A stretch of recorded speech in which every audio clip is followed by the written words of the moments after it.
नमस्कार दोस्तों। आज हम इस वीडियो में मुख्यतः दो विषय में बात करेंगे। ठीक है। पहला विषय हमारी रहेगी, क्या मैं अनारक्षित यूआर कैटेगरी में फॉर्म भर सकता हूँ। ठीक है। यदि मैं एससी, एसटी, ओबीसी कैटेगरी से हूँ तो क्या मैं अनारक्षित कैटेगरी में फॉर्म भर सकता हूँ या नहीं। ठीक है। क्योंकि बहुत सारे अभ्यर्थी का ऐसा सवाल आ रहा था कि सर मैं ओबीसी से हूँ, एससी से हूँ, एसटी से हूँ, तो क्या मैं अनारक्षित में फॉर्म भरूँ कि नहीं भरूँ। ठीक है।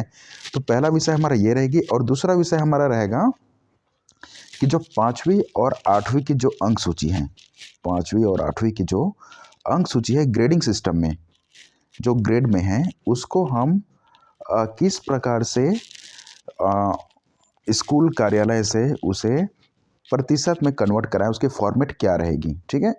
तो ये दो विषय में हम बात करेंगे। तो पहला जो हमारा विषय है, अनारक्षित में क्या मैं फॉर्म भर सकता हूँ या नहीं, तो चलिए हम इसमें बात कर लेते हैं। तो ये जो वैकेंसी है दुर्ग से एनएचएम से निकली है, तो इसमें जो फॉर्म दिए इसी में हम बात कर लेते हैं। चलिए देखते हैं फॉर्म के प्रारूप में। देखिए यहाँ पे स्टार्ट होगी। ठीक है। आवेदन पत्र का प्रारूप है यहाँ पे। तो देखिए हम 2-3 कंडीशन रख के यहाँ पे उदाहरण से समझेंगे कि क्या हमें अनारक्षित में फॉर्म भरना चाहिए या नहीं भरना चाहिए। अब भरना है तो क्यों भरना है, नहीं भरना है तो क्यों नहीं भरना है। ठीक है। चलिए देखते हैं। जैसे यहाँ पे लिखा है आवेदित पद का नाम, इसको तो सभी भर लेते हैं। कार्यक्रम का नाम, कि किस कार्यक्रम से आवेदन निकली है। ठीक है। यहाँ पे देखिए मैं आपको दिखा देता हूँ।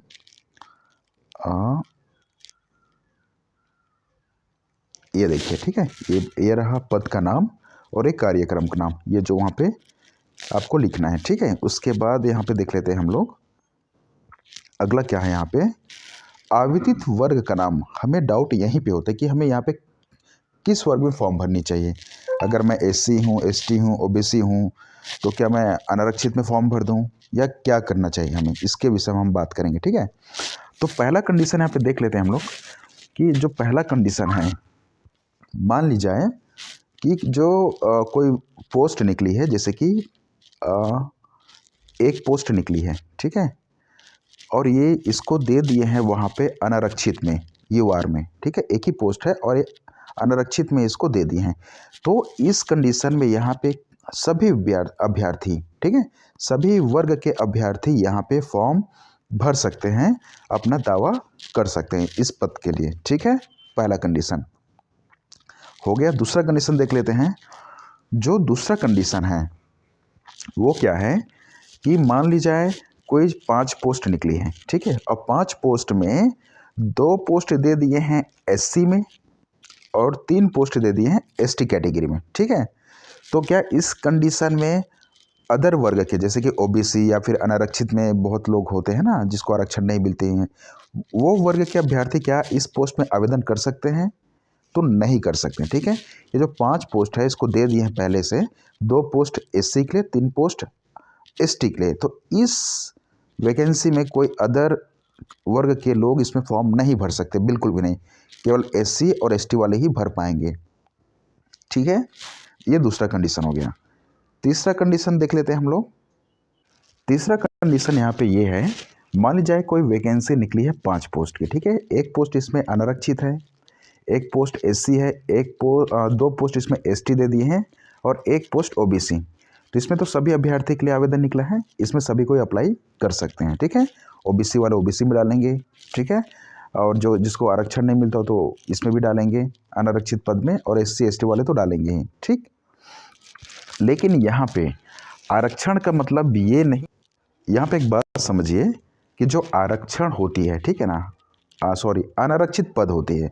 तो अनारक्षित पद वो पद है जिसमें सभी वर्ग के अभ्यर्थी अपना आवेदन उसमें प्रस्तुत कर सकते हैं, चाहे आप एससी हो, एसटी हो, ओबीसी हो, चाहे अन्य कोई भी वर्ग के हो, है ना। तो उसमें सभी कोई अभ्यर्थी उसमें आवेदन कर सकते हैं कि इसमें अनारक्षित पद में। ठीक है। अब एक बात समझिएगा, लास्ट जो बात है इसमें, चौथा पॉइंट। ठीक है। चौथा पॉइंट यहाँ पे समझिए कि कोई वैकेंसी 20 पोस्ट की निकली है। ठीक है। कोई पद है जिसमें 20 वैकेंसी है उसमें। अब यहाँ पे दे दिए हैं 10 पोस्ट दे दिए हैं यहाँ पे यूआर में, अनारक्षित में। ठीक है। और यहाँ पे दे दिए हैं 5 पोस्ट दे दिए हैं यहाँ पे एसटी में, ठीक। अब कितना बच गया, 5 पोस्ट। तो उसमें 2 पोस्ट दे दिए हैं एससी में और 3 पोस्ट दे दिए हैं ओबीसी में, ठीक है। अब यहाँ पे अभ्यर्थी क्या सोचेंगे कि अनारक्षित में तो यहाँ पे 10 पोस्ट निकले, तो क्यों ना मैं यहीं जो आवेदित वर्ग का नाम है ना, यहाँ पे मैं अनारक्षित लिख दूं, ठीक है। तो बहुत अभ्यर्थी यही गलती कर बैठते हैं कि वहाँ पे वो अनारक्षित में अपना वर्ग को लिख देते हैं, अनारक्षित लिख देते हैं, एससी एसटी ओबीसी ना लिखकर वहाँ पे अनारक्षित लिख देते हैं अधिक पद के लालच में, ठीक है। पद तो उसको एक ही चाहिए, लेकिन वहाँ पे ज़्यादा पोस्ट समझ के लिख देते हैं। यहीं पे आप गलती कर बैठते हैं। क्यों? होता क्या है, कभी कभी संशोधन निकल जाते हैं कि जो पोस्ट है उसकी मात्रा, उसकी वैकेंसी को बढ़ा देते हैं ना, तो आपके जो आप कैटेगरी में भरते हैं, जिस वर्ग के आप हैं, तो उसमें आपको आरक्षण मिलता है ना। और ऐसा नहीं है कि अनारक्षित में 10 पोस्ट है, ठीक है, तो 10 पोस्ट में केवल अनारक्षित वाले ही इसमें कोई फॉर्म भरेंगे, ऐसा नहीं है। इसमें जो मेरिट लिस्ट बनती है, तो इसमें सभी कैटेगरी के जब मेरिट लिस्ट जारी होगा, जो भी इसमें फर्स्ट सेकंड थर्ड आता है वो इसमें कवर कर लेते हैं, ठीक है। तो वही मैं आपको बताना चाहता हूँ कि अगर आपके कैटेगरी में, अगर आपके वर्ग में एक भी वैकेंसी है ओबीसी एससी एसटी में, है ना, और चाहे अनारक्षित में 1000 वैकेंसी क्यों ना रहे अनारक्षित में, तब भी आपको यहाँ पे आप अपना ही कैटेगरी को वर्ग को, ठीक है, अपने ही वर्ग को चूज़ करिएगा। अगर एससी है तो यहाँ पे एससी लिखिएगा, ठीक है, अनुसूचित जाति, एसटी है तो अनुसूचित जनजाति, ओबीसी है तो अन्य पिछड़ा वर्ग ही यहाँ पे आपको लिखना है, ठीक है। और उसी प्रकार से यहाँ पे जाति तो आपको फिर लिखनी है। अगर आप अनुसूचित जाति हैं तो अनुसूचित जाति, अनुसूचित जनजाति है तो उसको लिखना है, ओबीसी है तो ओबीसी, सामान्य है तो सामान्य, ठीक है। तो ये पॉइंट आपको क्लियर हो गई होगी कि यहाँ पे हमें क्या लिखना है, ठीक। तो अगर एक बार फिर से मैं बोल दूं, आपकी पोस्ट, आपकी वर्ग में अगर एक भी पोस्ट है, ठीक है, और अनारक्षित में अगर 1000 भी पोस्ट है, फिर भी यहाँ पे आपको, मेरे हिसाब से आपको यहाँ लिखना चाहिए आप ही का वर्ग। अगर आप ओबीसी तो ओबीसी, एससी है तो एससी, एसटी है तो एसटी। क्यों? क्योंकि जब मेरिट लिस्ट अगर बनती है तो ये जो 1000 पोस्ट है, क्या इसमें ओबीसी एसटी एससी वाले नहीं रहते हैं? रहते हैं, बिल्कुल, है ना, बिल्कुल लोग रहते हैं। मेरिट लिस्ट बनती है तो मेरिट के अनुसार उसको प्राथमिकता दिए जाते हैं, पहला नंबर पे कौन, दूसरा नंबर पे कौन, तीसरा नंबर पे कौन, ठीक है। तो इस प्रकार से आपको यहाँ पे फॉर्म भरनी है। और यहीं पे एक और डाउट है, थोड़ा देख लीजिए। जैसे 5वीं और 8वीं वाले जो डालते हैं, है ना, आपका जो यहाँ पे जो 5वीं 8वीं 10वीं 12वीं जो आपका क्लास है, ठीक है, तो जो परीक्षा उत्तीर्ण होने के वर्ष, विद्यालय का नाम, विषय यहाँ पे तो डालते ही हैं, ठीक। तो जो ये यहाँ पे विषय है, अगर आप 12वीं वाले हैं तो 12वीं से अगर फॉर्म भर रहे हैं तो यहाँ पे आप जिस भी विषय से आप 12वीं पढ़े हैं, है ना, कॉमर्स या फिर साइंस, तो यहाँ पे उसको लिखना है। अगर आप 5वीं 8वीं और 10वीं से अगर आप फॉर्म भर रहे हैं तो यहाँ पे आपको केवल सामान्य लिखना है, ठीक है। तो ये थोड़ा डाउट था जिसके लिए मुझे वीडियो बनाना पड़ा। अब हमारा जो दूसरा विषय है 5वीं और 8वीं, ठीक है, जो रिजल्ट है ग्रेडिंग सिस्टम, इसको परसेंट में कैसे कन्वर्ट करें। तो आगे बढ़ने से पहले आपको एक बात बता दूं कि मैं थोड़ा घर से बाहर हूं, तो सुविधा के अभाव में ये वीडियो बना रहा हूं, तो आप थोड़ा भावनाओं को समझिएगा, है ना। बात इतनी है कि इसमें आपका डाउट क्लियर हो जाएगा कि आपको किस प्रकार से काम करनी है, ठीक है। तो चलिए आगे बढ़ते हैं दूसरे विषय में। देखिए अभी आपकी स्क्रीन पे शो हो रहा होगा, ये 8वीं की मार्कशीट है जो ग्रेडिंग सिस्टम में है, ठीक है। इसको हमें कन्वर्ट करानी है परसेंट में।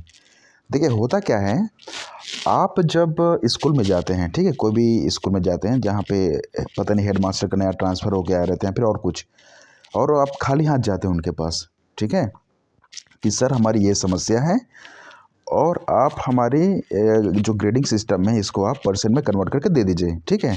तो वो क्या थोड़ा सा चिढ़ जाता है, क्योंकि गुरु जी लोग के पास ना बहुत सारी काम रहते हैं, बहुत सारे काम होता है, जिसकी वजह से वो आपका काम नहीं कर पाते। तो आपको क्या करना है, आपको आपके रिजल्ट के अनुसार फॉर्मेट तैयार करके उनके पास जाना है, ठीक है, तब जाके वो आपका काम करेंगे। तो उसी फॉर्मेट के लिए हम अभी बात करने वाले इस वीडियो में, उसी फॉर्मेट को कि कैसे तैयार करें। ठीक है, चलिए देखते हैं कि फॉर्मेट कैसे तैयार करें। देखिए आपके स्क्रीन पे शो हो रहा होगा। जैसे मैं आपको बताया ना कि सुविधा के अभाव में मैं ये वीडियो बना रहा हूँ, तो भावनाओं को थोड़ा सा समझिएगा।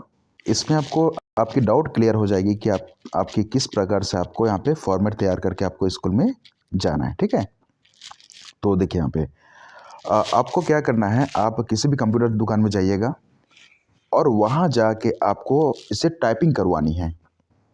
ठीक, तो पहले देख लीजिए टाइपिंग किस प्रकार से। A4 साइज की पेपर है जिसमें मैं इसे हाथ से लिखा हूँ, तो इसे आपको कंप्यूटर में टाइपिंग करानी है। ठीक है, पहला देख लीजिए ऊपर में क्या पॉइंट है। देखिए पहला मैं लिखा हूँ यहाँ पे विद्यालय का नाम।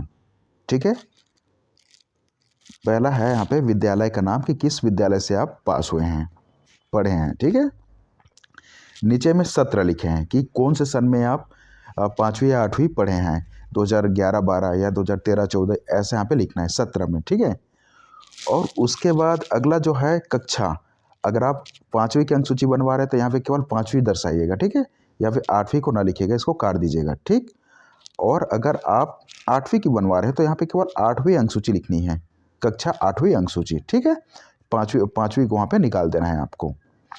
तो इस प्रकार से ऊपर की आपके हो गई हेडिंग में, ये आप टाइपिंग करवाएंगे। उसके बाद क्या करवाएंगे यहाँ पे, दाखला क्रमांक। ठीक, तो दाखला क्रमांक वो आपके जो अभी जो रिजल्ट रखे हैं आप 5वीं 8वीं, उसमें लिखा होगा दाखला क्रमांक, उसको आप टाइपिंग करवा देंगे। और बगल में आप लिखवाएंगे अनुक्रमांक। ठीक है, रोल नंबर जिसको बोलते हैं, ये यहाँ पे टाइप करवानी है।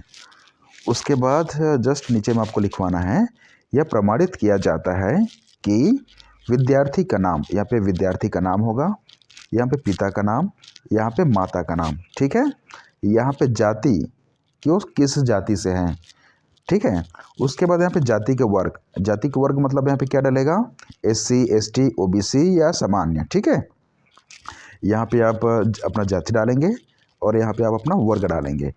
उसके बाद यहाँ पे अगला पॉइंट क्या है, देख लीजिए, जन्म तिथि, यहाँ पे अंक में। ठीक है, अंक में आपको डालना है। उसके बाद उसी को शब्द में भी यहाँ पे लिखना है, आपके जन्म तिथि को।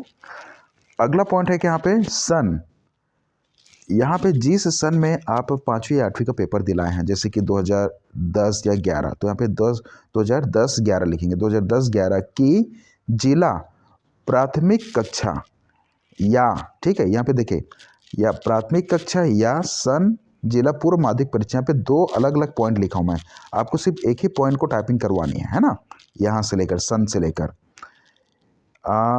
इसलिए मैं क्या हूँ, अगर आप 5वीं को बनवा रहे हैं तो आपको यहाँ पे जिला प्राथमिक परीक्षा बोलेंगे उसको। ठीक है, तो अगर 5वीं को बनवा रहे हैं आप रिजल्ट, तो आपको यहाँ पे प्राथमिक परीक्षा लिखेंगे।